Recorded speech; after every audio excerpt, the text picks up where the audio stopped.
दोस्तों आज मैं आपके लिए हाल ही में रिलीज हुई एक सीरीज लेकर आया हूं जिसका नाम है प्रीतम एंड पेड्रो। पेड्रो एक पुलिस ऑफिसर है जो कि क्राइम ब्रांच में काम करता है, लेकिन एक दिन एक पॉलिटिशियन के साथ होशियारी करने की वजह से इसका ट्रांसफर साइबर सेल में कर दिया जाता है, जिनके काम की इसको बिल्कुल भी नॉलेज नहीं थी और यहाँ तक कि इसको कीबोर्ड तक चलाना नहीं आता था। अब इसके सामने एक ऐसा केस आता है जिसमें इसका सामना एक बहुत ही जीनियस हैकर से हो जाता है जो आसपास के कैमरा की हेल्प से इन सब की चैट, लोकेशन और यहाँ तक कि हर बात और हर कदम कदम पर नजर रखने लगता है। अब उससे छुटकारा पाने के लिए पेड्रो प्रीतम नाम के एक और जीनियस की हेल्प लेता है जो कि असल में एक सेल्समैन है। इसका ट्रेलर देखकर आपको ऐसा ही लगा होगा कि ये कोई कॉमेडी सीरीज है, जबकि ऐसा बिल्कुल भी नहीं है। जब आप इस वीडियो को देखेंगे तो आपको ये सीरीज भरपूर मजा देगी। सो आप जल्दी जल्दी चैनल को सब्सक्राइब कर लीजिए। मैं कहानी शुरू करता हूँ। फर्स्ट एपिसोड में हम दो लोगों को देखते हैं जिन्होंने बुर्का पहना हुआ था और वो रात के समय में एटीएम मशीन के पास जाकर उसको उखाड़ना शुरू कर देते हैं। जब एटीएम मशीन उनके हाथों से नहीं उखड़ती तो उनका तीसरा साथी वहां पर गाड़ी लेकर पहुंच जाता है। फिर वो गाड़ी से जंजीर बांधकर उस एटीएम मशीन को उखाड़ लेते हैं और अपने साथ ही ले जाते हैं। तभी एक भिखारी जो कि पास में ही सो रहा था वो ये सब कुछ देख लेता है कि चार लोग मिलकर बुर्का पहनकर चोरी कर रहे हैं। अगले सीन में हम देखते हैं एक लड़का एक बुजुर्ग आदमी को लेकर पुलिस स्टेशन में जाता है। इस लड़के का नाम है प्रीतम और ये अपने दादा के लिए रिपोर्ट दर्ज करवाने के लिए आया है। तभी कांस्टेबल दादा से पूछता है कि आपका क्या सामान चोरी हो गया। फिर दादा बताते हैं कि मेरी एक कैसेट थी जो चोरी हो गई है और उस कैसेट के अंदर मेरी पत्नी की रिकॉर्ड की हुई आवाज थी। फिर कांस्टेबल पूछता है कि अरे उसकी कीमत कितनी थी। दादाजी बताते हैं कि मैंने वो 19वीं सदी में खरीदी थी, तब उसकी कीमत 500 रुपए थी। फिर कांस्टेबल थोड़ा हिचकिचाकर कहता है कि यहाँ पर तो पूरा का पूरा एटीएम ही चोरी हो गया है और आप 500 रुपए के पीछे पड़े हो। फिर कांस्टेबल उन दोनों को वहाँ से भगा देता है। प्रीतम अपने दादा को टैक्सी में बिठाता है और वहाँ से उनको घर पर भेज देता है। फिर दादाजी के जाने के बाद प्रीतम दोबारा से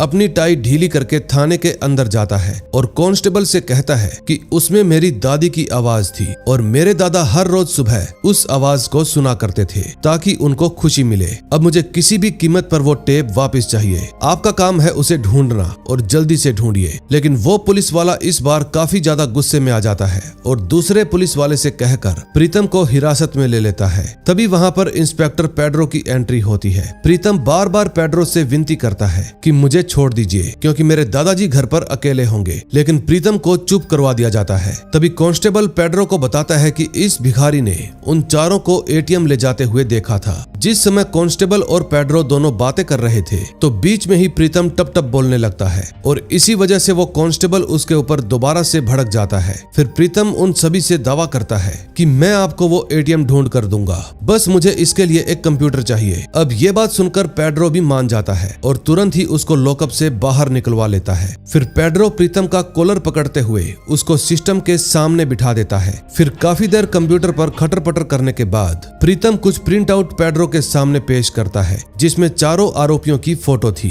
तभी प्रीतम बताता है कि आज आपको ये वाला आरोपी नहीं मिलेगा क्योंकि आज इसकी शादी है। फिर पेड्रो कहता है अरे भाई मेरे पास ऑलरेडी टोपी है, इसलिए तुम मुझे टोपी पहनाने की कोशिश मत करो। लेकिन प्रीतम कहता है कि मैं कोई टोपी नहीं पहना रहा, जो भी बोल रहा हूँ सच बोल रहा हूँ। अगर आपको एटीएम मशीन ना मिले तो बताना। फिर पेड्रो प्रीतम द्वारा बताई गई लोकेशन पर पहुंच जाता है और वहां पर एक दुकान का ताला तोड़कर अपनी टीम को साथ लेकर उसके अंदर घुस जाता है। वहां पेड्रो को एक चारपाई के ऊपर बुर्का भी मिलता है जिससे उसका शक और भी ज्यादा गहरा हो जाता है। तभी वहां पर उन सभी को वो एटीएम मशीन भी मिल जाती है। फिर कांस्टेबल रेगी एटीएम को खोलकर चेक करता है, लेकिन वहां के सारे पैसे गायब हो चुके थे और ऊपर से एटीएम की हालत भी बुरी कर दी गई थी। फिर पेड्रो दोबारा से उन चारों लड़कों की फोटो देखता है और सोचने लगता है कि प्रीतम ने जो लोकेशन बताई थी वो सही निकली, शायद यही चारों असली चोर हैं। तभी हम उन चारों लड़कों में से दो लड़कों को देखते हैं जिनका नाम है पिंटू और विल्सन। दोनों शादी की बारात में नाच रहे थे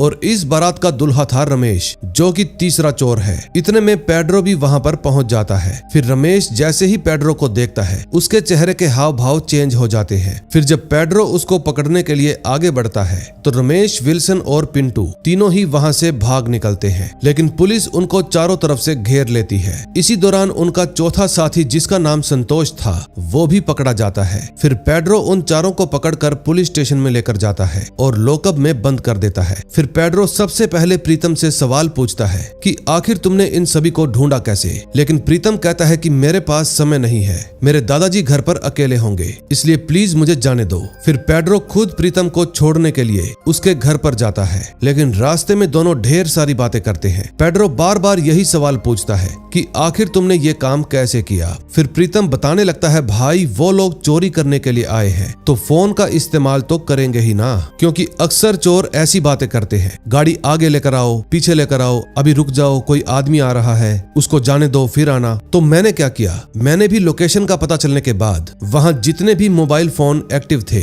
उनमें से 4 ऐसे नंबरों को पकड़ लिया जो एक दूसरे को ही कॉल कर रहे थे और मुझे समझ में आ गया कि यही लोग आरोपी होंगे। फिर जब मैंने सोशल मीडिया पर उन चारों के बारे में सर्च किया तो मुझे पता चला कि रमेश की शादी है और उसको शादी के लिए पैसे चाहिए थे, इसीलिए उन सभी ने एटीएम को उखाड़ लिया। फिर पेड्रो प्रीतम को कहता है कि तुम्हें किसी बड़ी टेक कंपनी में होना चाहिए था क्योंकि तुम्हारे पास बहुत तेज दिमाग है, लेकिन प्रीतम उसकी बात का कोई जवाब नहीं देता। फिर प्रीतम अपने घर पर पहुंच जाता है और जाते जाते पेड्रो से यही कहता है कि प्लीज कुछ भी करके आप वो टेप रिकॉर्डर ढूंढ दीजिए, नहीं तो मेरे दादाजी हमेशा ही बेचैन रहेंगे। फिर पेड्रो उससे वादा करता है कि मैं तुम्हारा टेप रिकॉर्डर जरूर ढूंढूंगा। फिर जब पेड्रो वहां से जाने लगता है तो उसके पास उसके सीनियर का फोन आता है। सीनियर बताते हैं कि एक नेता के घर पर चोरी हुई है, तुम तुरंत वहां पर जांच करने के लिए पहुंचो। फिर पेड्रो तुरंत ही वहां पर जांच के लिए पहुंच जाता है और वहां पर जाकर पता चलता है कि मिनिस्टर साहब की पत्नी का फोन चोरी हो गया है। फिर पेड्रो वहां पर थ्योरी लगाता है कि जरूर मिनिस्टर की वाइफ ने वो फोन गलती से कहीं पर छोड़ दिया होगा या फिर उनसे कहीं पर गिर गया होगा। जरूरी थोड़ी है कि चोर ने ही वो फोन चोरी किया हो, क्योंकि घर के अंदर तो चारों तरफ सीसीटीवी कैमरे लगे हुए हैं और एक चोर इतनी बड़ी बेवकूफी तो कभी भी नहीं करेगा कि मिनिस्टर के घर में आकर एक फोन चोरी करके चला जाए। तभी वहां पर एक लड़का आता है जिसका नाम था विनी। अब पेड्रो विनी से पूछताछ करना चाहता था, लेकिन तभी मिनिस्टर का सेक्रेटरी मिनिस्टर के पास जाकर बताता है कि पेड्रो विनी से पूछताछ करना चाहता है। ये बात सुनने के बाद मिनिस्टर और उसकी वाइफ दोनों ही बाहर आते हैं और कहते हैं कि बच्चे से पूछताछ करने की कोई जरूरत नहीं, जो भी पूछताछ करनी है हमसे करो।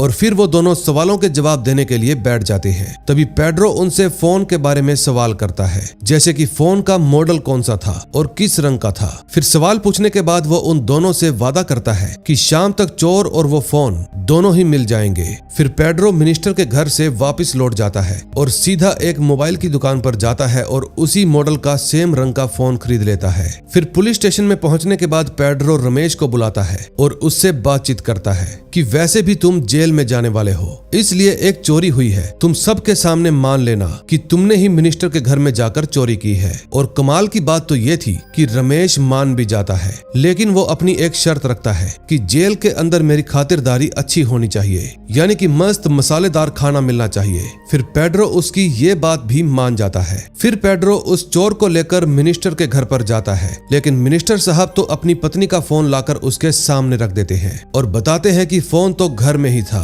फिर वो पेड्रो पर गुस्सा करने लगता है कि ऐसी हरकतें करके तुम पब्लिक को बेवकूफ बना सकते हो, मुझे नहीं। फिर वो पेड्रो को उसका नया फोन वापस कर देता है और वहां से बेइज्जत करके भगा देता है। पेड्रो जब अपने घर पर पहुंचता है तो देखता है उसकी पत्नी गुस्से में अपने कमरे में सो रही थी। फिर पेड्रो थोड़ी शराब पीने लगता है। तभी उसके पास कांस्टेबल रेगी का फोन आता है और वो बताता है कि साहब आपका ट्रांसफर हो गया है साइबर सेल में। फिर नेक्स्ट डे से ही पेड्रो साइबर सेल में ड्यूटी ज्वाइन कर लेता है, जहां सभी कर्मचारी अपना अपना काम कर रहे थे, लेकिन पेड्रो को तो कंप्यूटर भी खोलना नहीं आता था। तभी वहां पर मौजूद एक लेडी पेड्रो को गाइड करती है और उसे पासवर्ड बताकर कंप्यूटर खुलवाती है। तभी एक आदमी वहां पर रिपोर्ट दर्ज करवाने के लिए आता है। वो पेड्रो के पास जाता है और बताता है कि मेरे रेस्टोरेंट के सर्वर पर साइबर अटैक हुआ है, लेकिन पेड्रो को तो पता ही नहीं था कि ये साइबर अटैक क्या होता है। वो समझता सोचता है कि जरूर कोई चोरी वोरी हुई होगी, इसलिए वो कहता है कि क्या आपने सीसीटीवी फुटेज चेक किया, लेकिन वो आदमी समझ ही नहीं पाता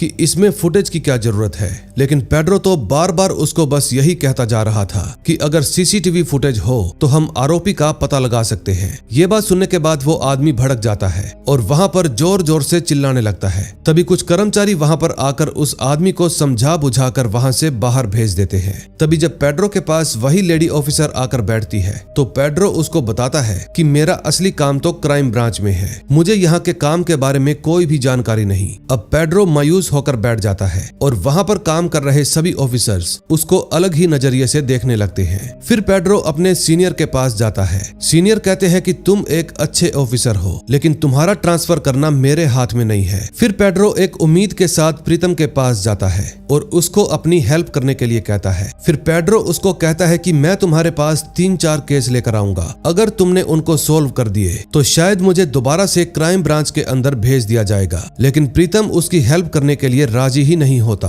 फिर पेड्रो प्रीतम की एक नस पकड़ लेता है और कहता है कि मुझे तो लगता है कि तुम्हारे दादा का वो टेप रिकॉर्डर कभी नहीं मिलेगा।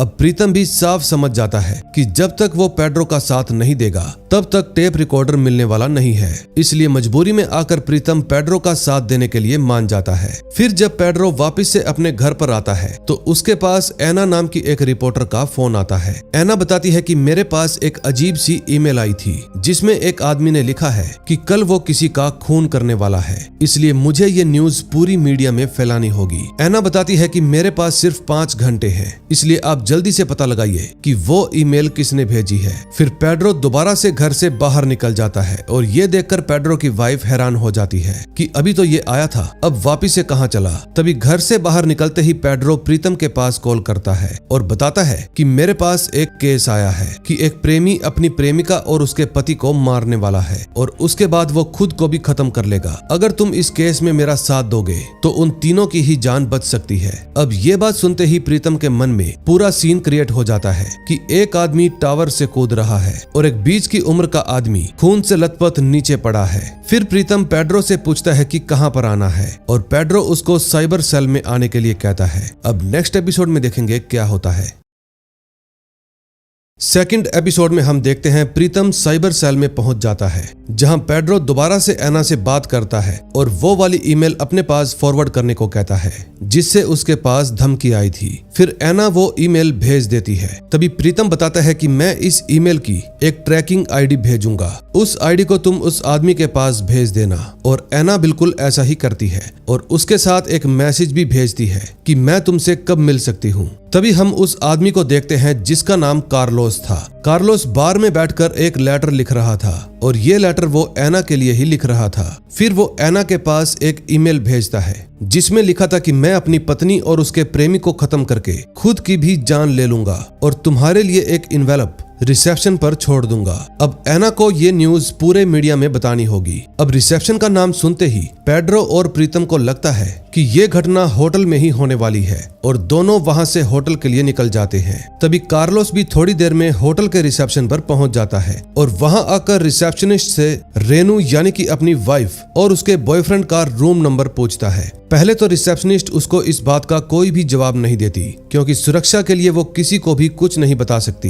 लेकिन जब कार्लोस उसको अपनी पुलिस की पहचान दिखाता है तो वो उसको सब कुछ बता देती है कि आपकी वाइफ 7वीं मंजिल पर रूम नंबर 706 में है। फिर वहां से जाने से पहले कार्लोस उसको एक लिफाफा देता है और बताता है कि एक एना नाम की लड़की आएगी, ये तुम उसको सौंप देना। जिस समय रिसेप्शनिस्ट कार्लोस से बातें कर रही थी उसी समय प्रीतम का भी कॉल आया हुआ था और प्रीतम फोन पर सारी बातें सुन लेता है कि कार्लोस वहां पर पहुंच चुका है। दरअसल गाड़ी में बैठकर प्रीतम इन सारी चीजों को पहले से ही पता लगा चुका था। उसने सोशल मीडिया पर कार्लोस की प्रोफाइल भी छान मारी और उसे पता चला कि कार्लोस गोवा पुलिस में काम करता है। तभी थोड़ी ही देर बाद प्रीतम और पेड्रो दोनों ही होटल पहुंच जाते हैं और रिसेप्शन पर पूछताछ करने लगते हैं, लेकिन वो लड़की कोई भी जवाब नहीं देती। जिसके बाद पेड्रो अपनी आईडी दिखाता है। आईडी देखने के बाद वो लड़की सब कुछ बता देती है कि कार्लोस कौन से रूम में गया है। फिर वो दोनों कार्लोस के पीछे पीछे जाते हैं और लिफ्ट खराब होने की वजह से उन्हें मजबूरन सीढ़ियों से ही ऊपर जाना पड़ता है, जबकि कार्लोस तो लिफ्ट से ऊपर जा रहा था। तभी रिसेप्शन वाली लड़की तुरंत ही लिफ्ट में मौजूद वेटर को कॉल करती है। फिर वो लड़की उसे कार्लोस के बारे में भी बता देती है। फिर जैसे ही नेक्स्ट फ्लोर आता है, वो वेटर लिफ्ट से बाहर निकल जाता है, जिसके कारण कार्लोस को शक होने लगता है। लेकिन फिर वो 7वें फ्लोर पर चला जाता है और धीरे धीरे करके रूम नंबर 706 की तरफ बढ़ने लगता है। थोड़ी ही देर में वहां पर प्रीतम और पेड्रो दोनों ही पहुंच जाते हैं, लेकिन कार्लोस बिना कुछ सोचे समझे उन दोनों के ऊपर बंदूक तान देता है। फिर पेड्रो उसको समझाने की कोशिश करता है कि पुलिस की नौकरी होती ही ऐसी है, हम अपनी ड्यूटी के कारण अपनी फैमिली को टाइम ही नहीं दे पाते और टाइम न मिलने के कारण हमारे बीवी बच्चे हमसे दूर हो जाते हैं। लेकिन ये सब बातें सुनने के बावजूद कार्लोस उसकी एक भी बात नहीं मानता और फायरिंग करने लगता है। फिर वो जल्दी से रूम की तरफ बढ़ने लगता है, जिसका दरवाजा अंदर से ही लॉक था। फिर कार्लोस गोली मारकर दरवाजे का लॉक तोड़ देता है और खुद भी अंदर चला जाता है। इस समय अंदर कार्लोस की वाइफ रेनू अपने बॉयफ्रेंड के साथ मजे कर रही थी और ये देखकर कार्लोस तुरंत ही उसके ऊपर गन तान देता है ताकि दोनों को ही खत्म कर सके। लेकिन बाहर पेड्रो बार बार कार्लोस को समझा रहा था कि याद करो, तुम्हारा एक बेटा भी है, अगर तुम दोनों ही मर जाओगे तो उसका ख्याल कौन रखेगा। अब ये बात सुनने के बाद कार्लोस भावुक हो जाता है और अपनी पत्नी की जान बख्श देता है और जाते जाते कहता है कि अब से तुम इस लोंडे के साथ ही रहो, मैं अपने बेटे के साथ जिंदगी बिता लूंगा। अब इस तरह से प्रीतम और पेड्रो दोनों मिलकर इस ना सोल्व होने वाले केस को सोल्व कर देते हैं। फिर पेड्रो प्रीतम को अपने घर पर लेकर जाता है, जहां उसकी पत्नी स्टेसी उससे बहुत ही नाराज थी। फिर स्टेसी बताती है कि आज हमारे बच्चे का जन्मदिन था, लेकिन साहब तो फिर भी घर पर लेट पहुंचे। फिर पेड्रो स्टेसी को बताता है कि आज एक डबल मर्डर केस आ गया था, बस मैं उसी को सोल्व करने के लिए गया था। अगर मैं बर्थडे के चक्कर में पड़ता तो 3 लोगों की जान चली जाती। लेकिन स्टेसी तो पेड्रो की एक भी बात नहीं मानती और उस पर चिल्लाने लगती है। इसी दौरान हमें पता चलता है कि स्टेसी एक ट्रॉमा से गुजर रही है और आज वो अपने बेटे लियो का बर्थडे सेलिब्रेट करना चाहती थी, जबकि लियो तो कई साल पहले ही मर चुका है। फिर पेड्रो उसको अपनी लाइफ में आगे बढ़ने के लिए समझाता है, लेकिन स्टेसी गुस्सा होकर वहां से चली जाती है। इस समय प्रीतम बाहर ही बैठा हुआ था, जो उनकी सारी बातें सुन रहा था। तभी नेक्स्ट डे हम फिर से साइबर सेल का सीन देखते हैं। पेड्रो अपने दिमाग में कुछ सोच रहा था और फिर वो फोन उठाकर स्टेसी को कॉल करने लगता है, लेकिन स्टेसी फोन रिसीव ही नहीं करती। फिर पेड्रो अपने काम में मन लगाने की कोशिश करता है, लेकिन उसके अंदर इस समय इतना गुस्सा था कि वो कीबोर्ड को वहीं पर फेंक कर बाहर चला जाता है। फिर बाहर जाने के बाद वो गुस्से में आकर प्रीतम के पास कॉल करता है और पूछता है जो कीबोर्ड में बटन होते हैं उनको लाइन वाइज क्यों नहीं लगाया गया, उनको फिट करने वाला कौन सा भूतिया था जिसने कीबोर्ड के बटन उल्टा पुल्टा फिक्स कर दिए। तभी प्रीतम पेड्रो को कहता है कि इसके बारे में मैं तुम्हें मिलकर बताऊंगा। फिर वो दोनों एक मार्केट में मिलते हैं। प्रीतम पेड्रो को समझाता है कि एक अल्फाबेट 2 बार ना दब जाए, इसी वजह से उसको इस अरेंजमेंट में रखा गया है। फिर जब दोनों मार्केट से बातें करते हुए जा रहे थे तो पेड्रो के पास कांस्टेबल रेगी की कॉल आती है और वो बताता है कि टेप रिकॉर्डर मिल गया है। फिर प्रीतम और पेड्रो दोनों ही पुलिस स्टेशन पहुंच जाते हैं। फिर प्रीतम तुरंत ही टेप रिकॉर्डर को देखता है, लेकिन अंदर से उसकी कैसेट गायब थी जिसमें उसकी दादी की आवाज रिकॉर्ड थी। फिर पेड्रो दोबारा से रेगी को कैसेट ढूंढने का आदेश देता है, क्योंकि वही तो मेन चीज थी। तभी न्यूज चैनल पर एक खबर आने लगती है कि मिनिस्टर के बेटे वेनी को किसी ने किडनैप कर लिया है। और जब पेड्रो ये खबर देख रहा था तो साइबर सेल की एक लेडी ऑफिसर वहां पर आ जाती है और पेड्रो से कहती है कि मिनिस्टर साहब के घर पर साइबर सेल के रूप में आपको बुलाया गया है। फिर पेड्रो तुरंत ही लेडी ऑफिसर के साथ मिनिस्टर के घर पर पहुंच जाता है। मिनिस्टर उसको देखकर और भी ज्यादा भड़क जाता है, लेकिन पेड्रो का सीनियर उसको समझाता है कि ये एक अच्छा ऑफिसर है। तभी कुछ देर बाद वहां पर किडनैपर की कॉल आ जाती है और वो पूरे 5 करोड़ रुपए की डिमांड करता है। अगर समय पर उसको 5 करोड़ रुपए नहीं मिले तो वो वेनी को खत्म कर देगा और उसका एक पार्सल बनाकर मिनिस्टर के घर पर भिजवा देगा। अब वो किडनैपर उनको 1 दिन का समय देता है। फिर पेड्रो सबसे पहले उस आदमी का नंबर लेता है और उस आदमी को सोशल मीडिया पर खोजने लगता है, जैसे कि प्रीतम किया करता था। तभी उसे एक एड्रेस के बारे में पता चलता है और फिर वो रेगी को वहां पर भेज देता है। लेकिन वहां पर जाकर रेगी को पता चलता है कि वो नंबर किसी महिला के नकली आधार कार्ड का यूज करके लिया गया है और आज तो उसकी मौत भी हो गई है। फिर रेगी ये सारी बात अपने सीनियर को बताता है, जिससे पेड्रो की जो बची कुची इज्जत थी वो भी खत्म हो जाती है। फिर मिनिस्टर डीआईजी से कहता है कि अगर इस केस में ये आदमी रहा तो मेरा बेटा कभी नहीं मिलेगा। इसलिए गुस्से में आकर मिनिस्टर पेड्रो को वहां से भगा देता है है। फिर पेड्रो जाते जाते एक बात बोलकर जाता है कि पुलिस को अपना काम करना अच्छे से आता है, लेकिन नेता लोग काम करने नहीं देते। फिर वो अपने सीनियर को कहता है कि मुझे साइबर क्राइम के बारे में कुछ भी नहीं पता और यहाँ तक कि मुझे कीबोर्ड भी चलाना नहीं आता, इसलिए वो नंबर ढूंढना मेरे बस की बात नहीं है। फिर पेड्रो का सीनियर उसको धमकाता है कि मैं तुम्हें सस्पेंड कर दूंगा, लेकिन पेड्रो एक आखिरी बार चांस मांगता है और कहता है कि ये केस मुझे अपने हिसाब से हैंडल करने दो, मैं जल्दी से जल्दी विनी को ढूंढ लूंगा। फिर जाते जाते पेड्रो कहता है कि मैं एक साइबर जीनियस का नंबर भेज रहा हूँ, अगर आप उससे अच्छे से बात करोगे तो वो आपके बेटे को चुटकियों में ढूंढ निकालेगा। और फिर पेड्रो वो नंबर देकर वहाँ से चला जाता है। फिर वो जैसे ही अपनी गाड़ी में बैठता है, मिनिस्टर का सेक्रेटरी पेड्रो के पास आता है और कहता है कि मिनिस्टर साहब ने आपको सॉरी बोला है, अब आप और आपका साथी दोनों ही इस केस में काम करेंगे और कोई भी आपके काम में दखल अंदाजी नहीं करेगा। अब नेक्स्ट एपिसोड में देखेंगे क्या होता है।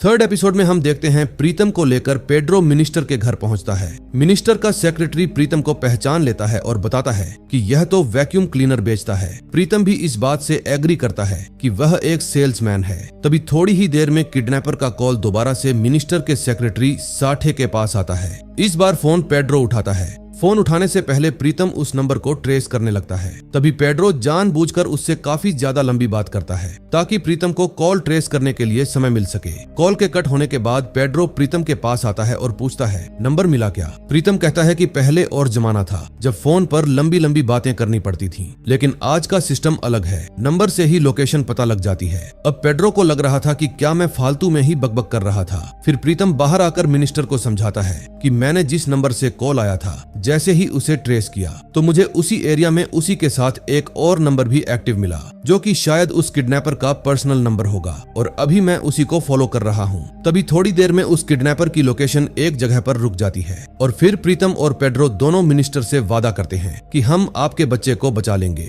फिर पेड्रो रेगी को उस जगह की तहकीकात करने के लिए भेजता है। रेगी पेड्रो को फोन करके बताता है कि मैंने उस आदमी के बारे में पता लगाया है, उसने हाल ही में थोड़ी देर पहले दूध और बियर खरीदी थी। अब पेड्रो को लगता है कि बच्चा उसी के पास होगा, दूध बच्चे के लिए होगा और बियर वह खुद पिएगा। साथ ही साथ रेगी ये भी बताता है कि मुझे पता चला है वो 4:30 बजे फिर से मार्केट आएगा। अब पेड्रो का प्लान था कि जैसे ही वह मार्केट जाएगा हम उसके ठिकाने पर जाकर बच्चे को छुड़ा लेंगे।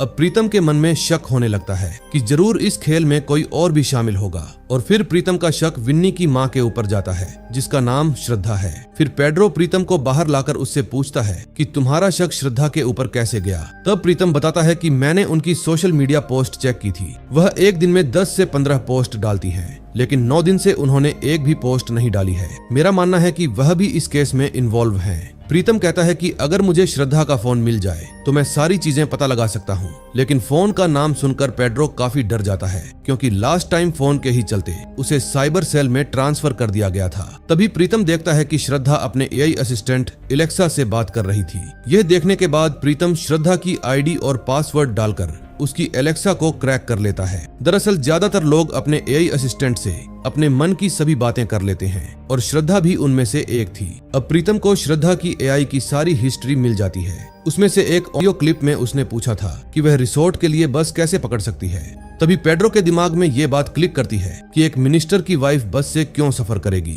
फिर इसी की पूछताछ करने के लिए वो घर के ड्राइवर के पास जाते हैं। पेड्रो उसे खूब मारता है और सच बताने को कहता है। तभी ड्राइवर बताता है कि मैंने मैडम को मॉल में छोड़ा था, किसी बस स्टॉप पर नहीं। फिर प्रीतम पेड्रो से कहता है अगर मुझे इस ड्राइवर का फोन मिल जाए तो मैं सारी चीजें खुद पता लगा लूंगा। फिर पेड्रो ड्राइवर का मोबाइल ले लेता है और प्रीतम को दे देता है। प्रीतम उसका मैप चेक करके पता लगा लेता है कि ड्राइवर सच बोल रहा था, लेकिन साथ में उसे ये भी पता चलता है कि 4 घंटे से श्रद्धा उसी मॉल के अंदर रुकी हुई थी और यहीं उनका शक और मजबूत हो जाता है। तभी प्रीतम की नजर मॉल के पीछे बने बस स्टॉप पर पड़ती है और वो लोग समझ जाते हैं कि श्रद्धा मॉल के पीछे के रास्ते से बाहर निकलकर बस पर गई होगी और बस से वो अगुंडा रिसोर्ट गई होगी ताकि ड्राइवर को पता न चले कि श्रद्धा कहाँ गई। यह सब पता लगने के बाद प्रीतम और पेड्रो दोनों अगुंडा रिसोर्ट पहुंचते हैं और वहां की सीसीटीवी फुटेज चेक करते हैं। फुटेज में देखने को मिलता है कि श्रद्धा किडनैपर के साथ अफेयर में थी और दोनों एक रूम में जाते हैं। अगले सीन में हम देखते हैं प्रीतम और पेड्रो नाव से कहीं जा रहे थे।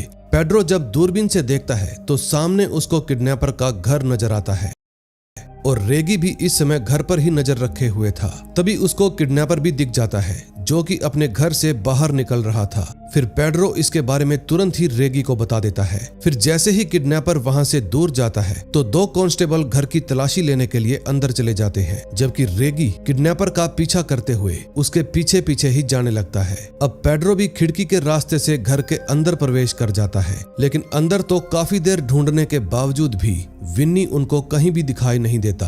तभी रेगी देखता है कि किडनैपर दारू लेने के लिए एक ठेके पर जा रहा है और दूसरी तरफ पेड्रो को उस किडनैपर के कमरे में श्रद्धा और किडनैपर की एक साथ वाली फोटो भी मिल जाती है। फिर पेड्रो तुरंत उन फोटोज की फोटो खींच लेता है। तभी रेगी पेड्रो को बताता है कि किडनैपर अब घर के लिए वापस चल पड़ा है, इसलिए आपको तुरंत ही घर से निकल जाना चाहिए। इतने में किडनैपर को भी शक हो जाता है कि रेगी काफी देर से उसका पीछा कर रहा है, लेकिन रेगी बहाना बनाकर वहां से भाग जाता है। अब जिस समय किडनैपर अपने घर के अंदर जाता है तो पेड्रो उस समय भी घर के अंदर ही था और घर की तलाशी ले रहा था। फिर पेड्रो वहां से भागने के लिए बालकनी से नीचे कूद जाता है और किडनैपर को घर के अंदर कोई भी नहीं मिलता।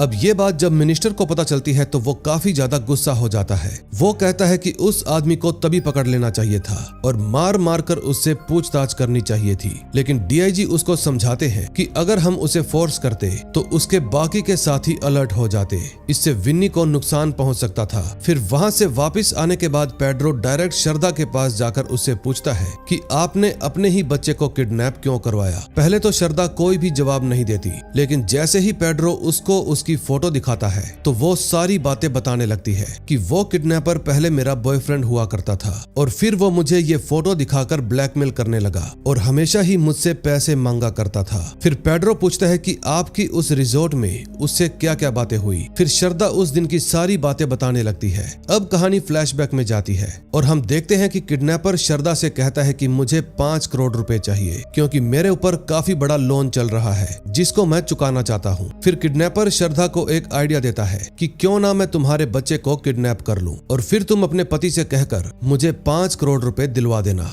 और जब वो मुझे पैसे दे देगा तो मैं तुम्हारे बच्चे को सही सलामत वापस छोड़ दूंगा। लेकिन श्रद्धा इस बात के लिए राजी नहीं होती, लेकिन जैसे ही वो घर पहुंचती है तो उसे पता चलता है कि विन्नी घर से गायब हो चुका है। फिर श्रद्धा बताती है कि किडनैपर किसी जीनियस हैकर के बारे में बात कर रहा था, पता नहीं वो कौन है। अगले सीन में हम उसी हैकर को देखते हैं जो एक रिजॉर्ट में बैठकर अपने लैपटॉप पर काम कर रहा था। फिर वो अपने लैपटॉप पर तनेजा नाम के एक आदमी का ईमेल टाइप करता है और फिर फॉरगेट पासवर्ड पर क्लिक करता है। इस समय वो एकदम चौकन्ना था और बार बार अपने दरवाजे को ही देख रहा था। तभी वहां पर एक आदमी आता है और यही वो तनेजा है। फिर जैसे ही तनेजा अंदर जाता है तो हैकर एक बार फिर से फॉरगेट पासवर्ड पर क्लिक करता है और साथ ही साथ तनेजा के फोन पर ओटीपी आ जाता है। फिर वो तनेजा के सामने अपने फोन डेड होने का नाटक करता है और तनेजा से उसका फोन मांगने लगता है। फिर फोन मिलने पर वो हैकर जल्दी से उस ओटीपी को देखकर मैसेज को डिलीट कर देता है और फिर जानबूझकर इधर उधर की बातें करने लगता है।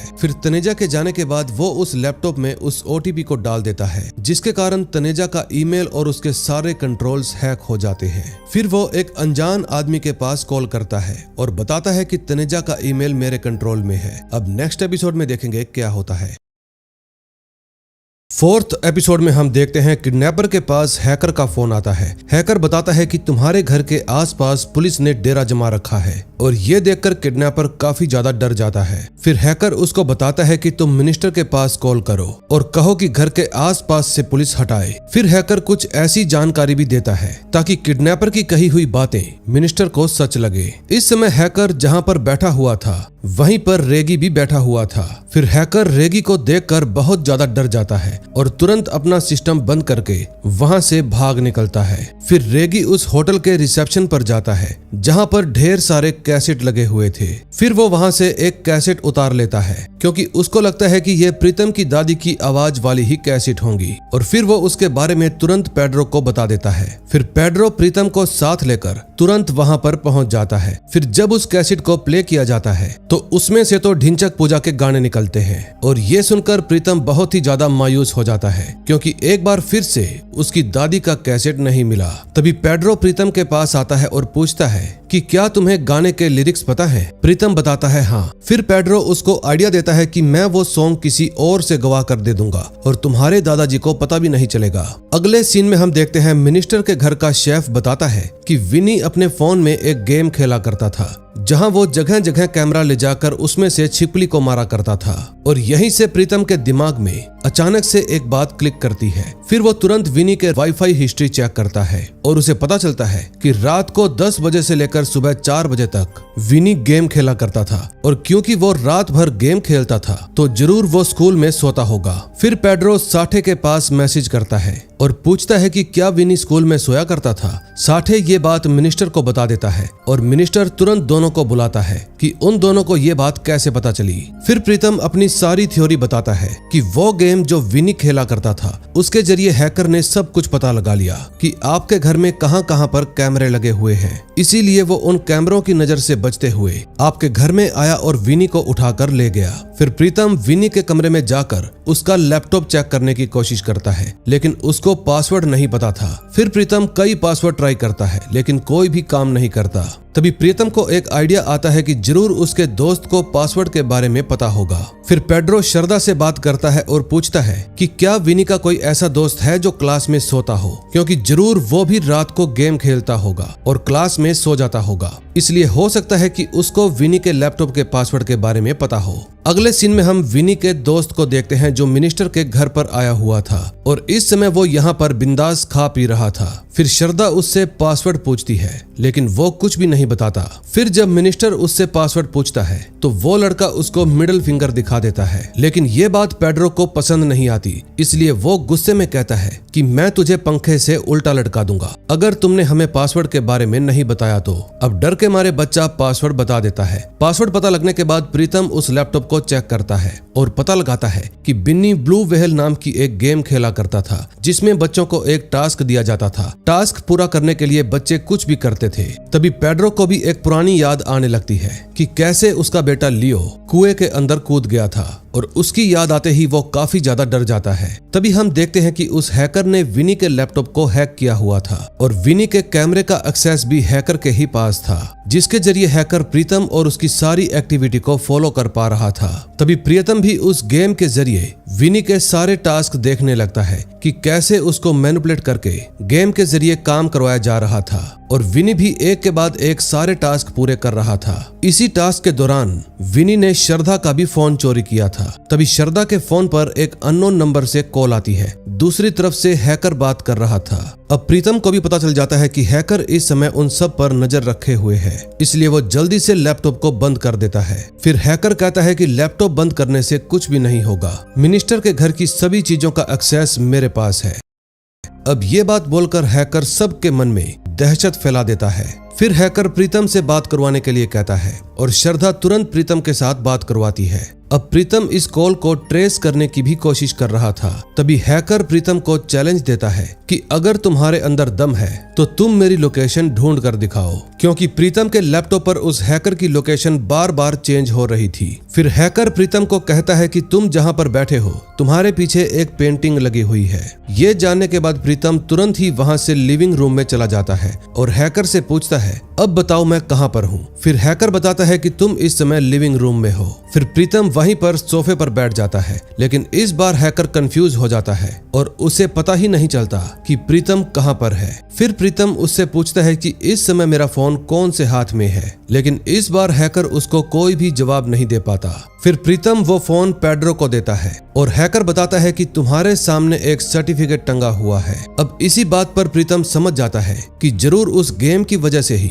उसने पूरे घर को स्कैन कर रखा है और वाईफाई के हिसाब से ही वो पूरे के पूरे मूवमेंट को ट्रैक कर रहा है। फिर फोन काटने से पहले हैकर प्रीतम को कबीर साहनी के नाम से पुकारता है और ये नाम सुनने के बाद प्रीतम हैरान हो जाता है। तभी पेड्रो भी उसे घूर कर देखने लगता है। अगले सीन में हम देखते हैं घबराया हुआ प्रीतम वापिस अपने घर लौट आता है और जल्दी से अपना सारा सामान पैक करने लगता है। दूसरी तरफ पेड्रो जब अपने घर पर पहुंचता है तो अपने बेटे लियो का लैपटॉप खोलता है और जब वो उसमें देखता है तो वहां भी उसे ब्लू व्हेल नाम की एक गेम मिलती है। फिर जैसे ही वो उस गेम को खोलता है उसका मन इतना ज्यादा डर जाता है कि वो अचानक से अपने लैपटॉप को बंद कर देता है और गुस्से में चिल्लाने लगता है कि उसने मेरे बेटे को मार डाला।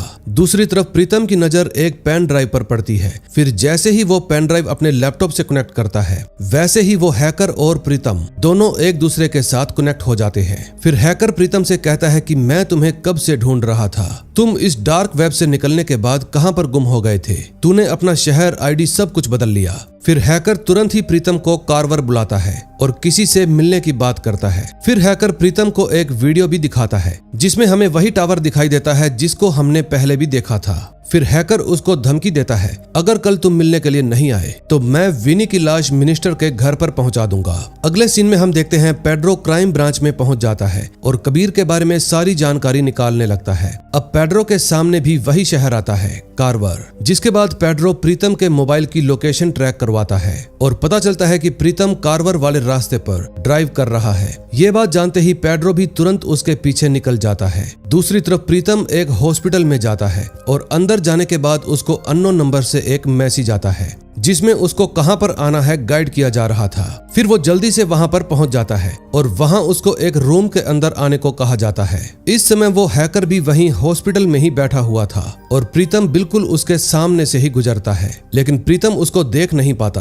फिर प्रीतम उस बुलाए गए रूम के अंदर जाता है जहां एक महिला एडमिट थी, उसका नाम नीना था और ये देखने के बाद प्रीतम मायूस होकर रोने लगता है। फिर जब हैकर वहां से जाने लगता है तो ठीक उसी समय पेड्रो भी हॉस्पिटल में पहुंच जाता है। तभी हैकर की नजर पेड्रो के ऊपर पड़ती है और वो हल्की सी मुस्कान देकर वहां से गायब हो जाता है। तभी प्रीतम भी उस रूम से बाहर निकलकर वहां से दौड़ते हुए बाहर जाने लगता है, लेकिन तभी सामने पेड्रो आ जाता है और दोनों एक दूसरे को देख लेते हैं। फिर पेड्रो प्रीतम को अपने घर पर लेकर जाता है और उससे उसकी सारी स्टोरी पूछता है। पेड्रो कहता है, बता तेरी कहानी क्या है और तू इतना बड़ा जीनियस होकर एक सेल्समैन बनकर क्यों घूम रहा है। फिर प्रीतम बिना बात घुमाए कहता है कि मैंने एक मर्डर किया है और ये बात सुनने के बाद पेड्रो का चेहरा सीरियस हो जाता है। अब नेक्स्ट एपिसोड में देखेंगे क्या होता है।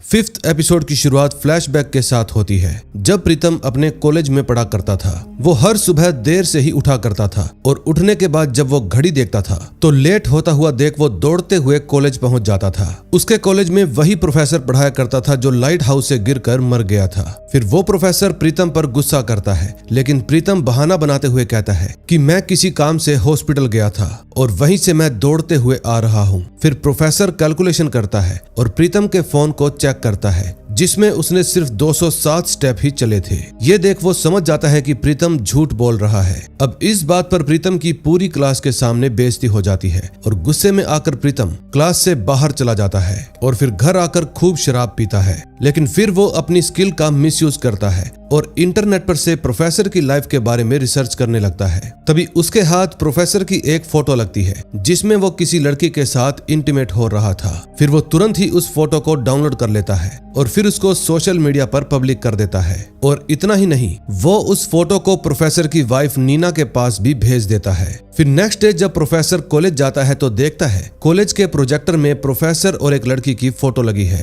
और ये देखकर प्रोफेसर बहुत ही शर्मिंदा हो जाता है। फिर वो अपने घर वापस लौट जाता है, लेकिन वहां पर नीना भी उससे नाराज हो जाती है क्योंकि नीना को भी सब कुछ पता चल गया था। अब प्रोफेसर इस शर्मिंदगी को सहन नहीं कर पाता और टावर से कूदकर अपनी जान दे देता है। अब प्रीतम को यही गम खाया जा रहा था कि उसकी वजह से एक आदमी मारा गया। प्रेजेंट में पेड्रो को जब ये कहानी पता चलती है तो वो उसको हिम्मत देता है कि पुरानी बातें भूल जाओ, फिलहाल हमें विन्नी के किडनैपर्स को ढूंढना है। फिर वो बताता है कि मेरे बेटे लियो ने भी वही ब्लू व्हेल गेम खेली थी और उसे भी आखिरी टास्क यही मिला था कि वो कुएं में छलांग लगा दे। कुएं में कूदते वक्त मेरा बेटा यही सोचता रहा कि मेरे पापा एक पुलिस वाले हैं, वो मुझे कुएं में कूदकर बचा लेंगे। और यही सोचता सोचता वो मासूम सा बच्चा कुएं में छलांग लगा गया। भले ही मैं अपने बेटे को तो नहीं बचा पाया, लेकिन मैं विन्नी को जरूर बचाऊंगा और मुझे ये भी पता लगाना है कि आखिर ये हैकर तुम्हारे पीछे क्यों पड़ा है। फिर प्रोफेसर के बारे में और पता करने के लिए प्रीतम इंटरनेट पर सर्च करता है, जहां उसे पता चलता है कि प्रोफेसर का एक बेटा भी था। अब उसको समझ में आ जाता है कि वो हैकर उसी प्रोफेसर का बेटा होगा जो कि प्रीतम से बदला लेना चाहता है। तभी किडनैपर के पास हैकर का फोन आता है और हैकर कहता है कि अब वो बच्चा मैं तुम्हें नहीं दूंगा। ये बात सुनते ही किडनैपर बहुत ज्यादा डर जाता है। फिर वो बार बार कहता है कि तुम ऐसा नहीं कर सकते, लेकिन हैकर मुस्कुराते हुए फोन काट देता है। फोन काटने के बाद हैकर साठे के मोबाइल पर कॉल करता है और बताता है तुम्हारा बेटा वेनी मेरे कब्जे में है। लेकिन मिनिस्टर उससे पूछता है कि मैं कैसे विश्वास करूं कि मेरा बेटा तुम्हारे कब्जे में है, जबकि कोई और तो ये दावा कर रहा है कि मेरा बेटा उसके कब्जे में है। फिर हैकर वेनी की एक फोटो श्रद्धा के फोन पर सेंड कर देता है, जिसमें वेनी की एक उंगली कटी हुई थी। हैकर बताता है कि तुम्हारा बेटा बार बार मुझे मिडिल फिंगर दिखा रहा था, इसलिए मैंने उसकी प्रॉब्लम हमेशा के लिए सॉल्व कर दी। मैंने उसकी उंगली ही काट दी। ये देखकर सभी लोग बहुत ज्यादा डर जाते हैं। फिर हैकर कहता है कि मैं लोकेशन भेजूंगा, उसी लोकेशन पर तुम्हें पैसे भेजने होंगे और वो पैसे सिर्फ प्रीतम ही लेकर आएगा। फिर पैसों का बैग तैयार कर दिया जाता है। फिर हैकर को फंसाने के लिए एक गार्ड का मोबाइल भी उसमें डाल दिया जाता है। फिर पेड्रो प्रीतम को जाते हुए समझाता है कि तुम्हें अपने साथ कुछ हथियार भी रखना चाहिए, इसलिए वो उसे अपनी गन दे देता है, क्योंकि वो हैकर प्रीतम से बदला लेना चाहता था और हो सकता है कि वो प्रीतम को मार डाले।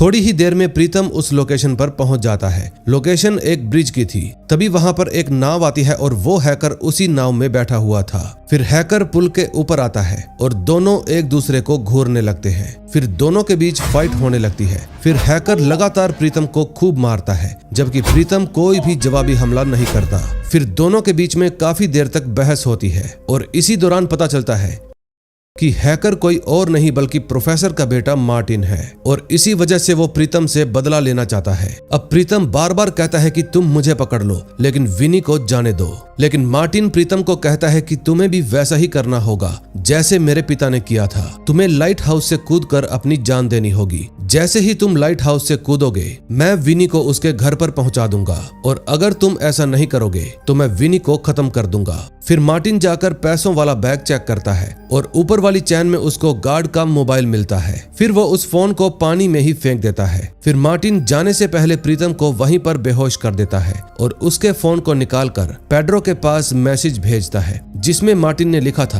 कि विनी मुझे मिल गया है। अब साठे के मोबाइल की लोकेशन भी ट्रैक की जाती है, क्योंकि उसका भी फोन बैग के ही अंदर था। फिर पेड्रो रेगी को भी उस गाड़ी के पीछे लगा देता है। रेगी बहुत ही चालाकी से मार्टिन का पीछा कर रहा था। तभी थोड़ी देर बाद जब प्रीतम को होश आता है तो वो देखता है कि वहां से बैग और मार्टिन दोनों ही गायब हो चुके हैं। अगले सीन में हम देखते हैं पेड्रो जब प्रीतम का मोबाइल ट्रैक कर रहा था तो प्रीतम उसी की तरफ आ रहा था। जब उसकी गाड़ी वहां पर पहुंचती है तो वो देखता है कि गाड़ी को कोई और ही आदमी ड्राइव कर रहा था, जिसमें वो फोन भी रखा हुआ था। इस आदमी को कहा गया था कि ये गाड़ी इस पते पर पहुंचा दो और तुम्हें तुम्हारी ड्राइवरी के पैसे वहीं पर मिल जाएंगे। दूसरी तरफ मार्टिन एक रूम के अंदर जाता है। दूसरी तरफ प्रीतम भी घायल हालत में मिनिस्टर के घर पर पहुंच जाता है। इतने में पुलिस वाले भी मार्टिन की लोकेशन पर पहुंच जाते हैं। फिर गाड़ियों के अंदर से रेगी और उसके साथी बाहर निकलते हैं। रेगी पेड्रो से बात करता है और उससे रूम नंबर पूछता है, लेकिन रूम नंबर पता करना बहुत ही मुश्किल था, इसलिए पेड्रो उसको सारे रूम चेक करने को कहता है। लेकिन वहां पर रूम्स बहुत ज्यादा थे, करीब 100 से 200 रूम। फिर प्रीतम उन सभी को एक आइडिया देता है कि तुम हर एक फ्लोर पर जाकर तेजी से बातें करना शुरू कर दो,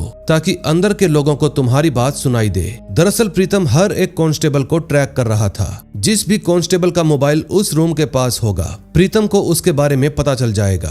फिर सभी ऐसा ही करते हैं, लेकिन तभी जब रेगी उसके रूम के पास पहुंचता है तो प्रीतम को समझ में आ जाता है कि रेगी के सामने जो रूम है वही मार्टिन का फ्लैट है, इसलिए वो उसको बड़ी ही सावधानी से अंदर जाने को कहता है। जब रेगी अंदर जाता है तो देखता है वहां का सारा सामान बिखरा पड़ा है और मार्टिन भी वहां से गायब है। तभी वहां पर एक आदमी के चिल्लाने की आवाज आती है कि मेरी गाड़ी चोरी हो गई है। तभी हम मार्टिन को देखते हैं जो विनी को लेकर वहां से भाग निकलता है। फिर कुछ ही देर में वहां पर प्रीतम और पेड्रो भी पहुंच जाते हैं। रेगी उनको बताता है कि मार्टिन यहां से भाग गया है और साथ में एक गाड़ी भी चुरा कर ले गया है। तभी अंदर से रेगी को वो फोन भी मिल जाता है जिसको वो लोग ट्रैक कर रहे थे।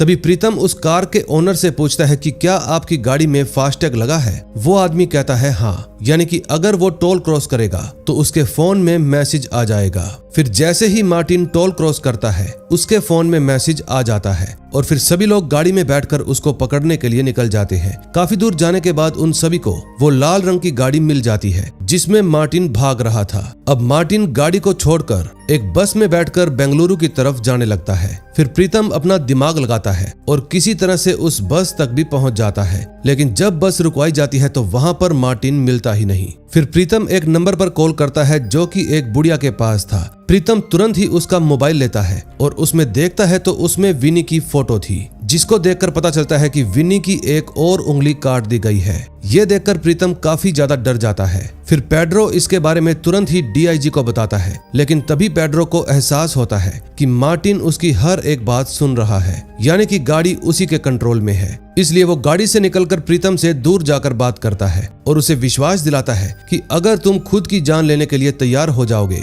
तो तुम्हारी मौत का नजारा देखने के लिए मार्टिन जरूर आएगा। और इसी के साथ 5वें एपिसोड का भी एंड हो जाता है। अब लास्ट एपिसोड में देखेंगे क्या होता है। 6th एपिसोड में प्रीतम और पेड्रो दोनों एक प्लान बनाते हैं और मार्टिन को सुनाने के लिए जानबूझकर कुछ बातें बोलते हैं। पेड्रो कहता है कि मैं ये केस छोड़कर पार्टी करने के लिए जा रहा हूँ, जबकि प्रीतम कहता है कि मैं अपनी जान बचाने के लिए विन्नी की जान जरूर बचाऊंगा, इसलिए मैं टावर के ऊपर से कूदने के लिए जा रहा हूँ। तभी पेड्रो अपने सभी साथियों के मोबाइल एक कांस्टेबल को दे देता है ताकि ऐसा दिखा सके कि सभी पुलिस वाले एक जगह पर बैठकर पार्टी कर रहे हैं, लेकिन वो सभी टावर के आसपास जाकर छिप जाते हैं। तभी पेड्रो उस फोटो में से एक चीज नोटिस करता है कि जब पहली बार पेड्रो विनी से मिला था तो उसके हाथ में जलने का एक निशान था और ये फोटो देखने पर लग रहा था कि वहां पर तो कोई निशान ही नहीं है। फिर वो ये बात तुरंत प्रीतम को बताता है। प्रीतम भी समझ जाता है कि हो सकता है ये फोटो एआई जनरेटेड हो। इस समय ये दोनों आपस में वॉकी टॉकी से बात कर रहे थे ताकि कोई भी इनकी कॉल को ट्रेस ना कर सके। अब प्रीतम को लगता है कि हो सकता है विनी घर से बाहर गया ही ना हो, क्योंकि इन्वेस्टिगेशन के दौरान गार्ड ने बताया था कि विनी घर से निकला ही नहीं था। फिर वो सभी फुटेज चेक करते हैं जिसमें विनी अपने टास्क पूरे कर रहा था। तभी उन्होंने एक बात नोटिस की कि विनी सरवाइव करने वाली चीजों को इकट्ठा कर रहा था, जैसे कि नूडल्स और ऑक्सीजन सिलेंडर वगैरह, और इसके अलावा और भी कई सारी चीजें जो उसके काम आ सके। यानी कि विनी इसी घर में छिपा हुआ है और मार्टिन के पास कभी भी विनी था ही नहीं। फिर उन दोनों को शक होता है कि जरूर विनी छत पर टंकी के आसपास ही होगा। तभी प्रीतम भी लाइट हाउस के ऊपर पहुंच जाता है, लेकिन वहां पर जाकर वो हैरान हो जाता है क्योंकि वहां पर मार्टिन पहले से ही मौजूद था। इसलिए वो जबरदस्ती प्रीतम को धक्का देने की कोशिश करता है। फिर उन दोनों के बीच में जबरदस्त फाइट शुरू हो जाती है। फाइट के दौरान प्रीतम पेड्रो को बता देता है कि तुम जाकर जल्दी से टंकी चेक करो। फिर पेड्रो तुरंत एक कांस्टेबल के पास कॉल करता है और उसको छत पर जाकर टंकी चेक करने के लिए कहता है। टंकी चेक करने पर पता चलता है कि विनी वहीं पर छिपा हुआ है। दूसरी तरफ मार्टिन और प्रीतम दोनों फाइट कर रहे थे। थोड़ी ही देर में पेड्रो भी वहां पर पहुंच जाता है, लेकिन प्रीतम पेड्रो को एक हैरान करने वाली बात बताता है। वो साफ इनकार करता है कि ये मार्टिन है ही नहीं बल्कि कोई और है। अब पेड्रो ने भी मार्टिन को कभी नहीं देखा था, इसलिए वो प्रीतम की बातों पर विश्वास कर लेता है और फिर मार्टिन वहां से चला जाता है। दूसरी तरफ विनी का इलाज चल रहा था। तभी श्रद्धा के फोन पर एक प्राइवेट नंबर से कॉल आती है और जब वो बाहर बात करने के लिए जाती है तो देखती है उसके सामने किडनैपर है जो दोबारा से श्रद्धा को ब्लैकमेल करने की कोशिश करता है कि अगर तुमने मुझे पैसे नहीं दिए तो मैं वो सारे फोटोज लीक कर दूंगा। दूसरी तरफ पेड्रो को भी पहले से ही पता था कि जिस आदमी को उसने अभी अभी छोड़ा है वो मार्टिन ही था। फिर वो प्रीतम से पूछता है कि आखिर तुमने उसको क्यों जाने दिया। प्रीतम बताता है कि वो पहले ऐसा बिल्कुल भी नहीं था, बल्कि मेरी ही गलती की वजह से वो ऐसा बन गया। अब मुझे पूरा विश्वास है कि वो आगे से ऐसा कभी नहीं करेगा। अगले सीन में हम देखते हैं मिनिस्टर अपने घर पर एक कॉन्फ्रेंस रखता है और मीडिया के सामने बताने लगता है कि मेरा बेटा मिल गया है, और फिर वो सारा का सारा श्रेय एक कांस्टेबल को दे देता है जो घर में बैठकर सिर्फ नाश्ता पानी ही कर रहा था। ये देखकर पेड्रो और प्रीतम को बहुत ही बुरा लगता है, जबकि असली हकदार तो वो दोनों ही थे। फिर दोनों मायूसी से भरकर वहां से लौट जाते हैं। तभी श्रद्धा उन दोनों के पास कॉल करती है और उनसे हेल्प मांगती है कि अभी भी किडनैपर मुझे ब्लैकमेल करने की कोशिश कर रहा है। फिर प्रीतम कहता है आप चिंता मत कीजिए, मैं इस केस को जल्दी ही सॉल्व कर दूंगा। तभी रात को जब सभी लोग टीवी देख रहे थे तो वही रिपोर्टर रिपोर्टर एना श्रद्धा की फोटो किसी स्पोर्ट्स मिनिस्टर के साथ टीवी पर दिखा देती है। फिर मिनिस्टर लाइव आकर बताते हैं कि वो श्रद्धा के साथ कभी ऐसी पोजीशन में था ही नहीं। थोड़ी ही देर बाद एना के पास दूसरी खबर आती है जिसमें श्रद्धा की एक और फोटो थी और उस फोटो में वो संजय दत्त के साथ थी। फिर संजय दत्त भी लाइव आकर बताते हैं कि साला मैं कब इसके साथ रिलेशन में आया। अब ये सब कुछ किडनैपर भी देख लेता है और उसको कंफ्यूजन होने लगती है कि ये सब कौन कर रहा है। थोड़ी ही देर में प्रीतम और पेड्रो उस किडनैपर के पास पहुंच जाते हैं और उसको अरेस्ट कर लेते हैं। फिर ये सब देखने के बाद श्रद्धा बहुत ही खुश होती है क्योंकि उसके ऊपर लगाए गए सारे इल्जाम खारिज हो चुके थे। फिर वो प्रीतम से थैंक यू कहती है क्योंकि प्रीतम ने उस फोटो वाले आदमी को एआई से रिप्लेस कर दिया था। फिर जब पेड्रो प्रीतम को साथ लेकर अपने घर पर जाता है तो उसके पास उसकी वाइफ स्टेसी का फोन आता है और वो बताती है कि तुमने कितना बहादुरी का काम किया है। लेकिन पेड्रो को ये समझ में नहीं आता कि इसको कैसे पता चला। फिर वो पूछता है कि तुम्हें किसने बताया। स्टेसी बताती है कि तुम्हारे साइबर सेल में एक लड़का काम करता है, उसी ने मुझे सब कुछ बताया था। यानी कि प्रीतम ने स्टेसी को सब कुछ बता दिया था और स्टेसी उसके काम से बहुत ज्यादा खुश भी थी। फिर वो एक गाना रिकॉर्ड करके उसके पास भेजती है। जब प्रीतम उस गाने को सुनता है तो ये वही गाना था जो उसकी दादी ने कैसेट के अंदर रिकॉर्ड किया था। दूसरी तरफ मार्टिन जब अपने पिता की कब्र के पास जाता है तो काफी देर तक वो वहां पर बैठा रहता है, जिसके बाद वो श्रद्धा के पास एक कॉल करता है और बताता है कि मैंने जो भी पैसे लिए थे वो थोड़ी देर बाद आपके घर पर पहुंच जाएंगे और आप ये बात प्रीतम को जरूर बता देना। दूसरी तरफ प्रीतम उस गाने को लेकर अपने दादाजी के पास जाता है और प्ले कर देता है। फिर उसके दादाजी ये गाना सुनकर बहुत ही ज्यादा भावुक हो जाते हैं और रोने लगते हैं। वो बिल्कुल भी जजमेंट नहीं कर पाते कि ये उनकी वाइफ की आवाज वाला गाना नहीं है। अगले सीन में हम देखते हैं साइबर सेल में एक इन्फ्लुएंसर लड़की आती है और पेड्रो के सामने अजीब अजीब तरह की हरकतें करने लगती है। फिर पेड्रो उन सब से परेशान होकर दोबारा से प्रीतम के पास कॉल करता है और कहता है कि मुझे कुछ भी करके यहाँ से बाहर निकालो वरना मैं पागल हो जाऊंगा। भाई मुझे वापस से क्राइम ब्रांच में ही काम करना है। प्रीतम कहता है सब कुछ सेट है, मैंने पहले से ही सारा प्लान सेट कर दिया है और इसी के साथ इस सीरीज का एंड हो जाता है। दोस्तों उम्मीद करता हूँ आपको ये सीरीज पसंद आई होगी। अगर वीडियो पसंद आई हो तो वीडियो को लाइक करके चैनल को सब्सक्राइब कर दें। मैं मिलूंगा आपको ऐसी ही और इंटरेस्टिंग स्टोरी के साथ। तब तक के लिए टेक केयर, गुड बाय।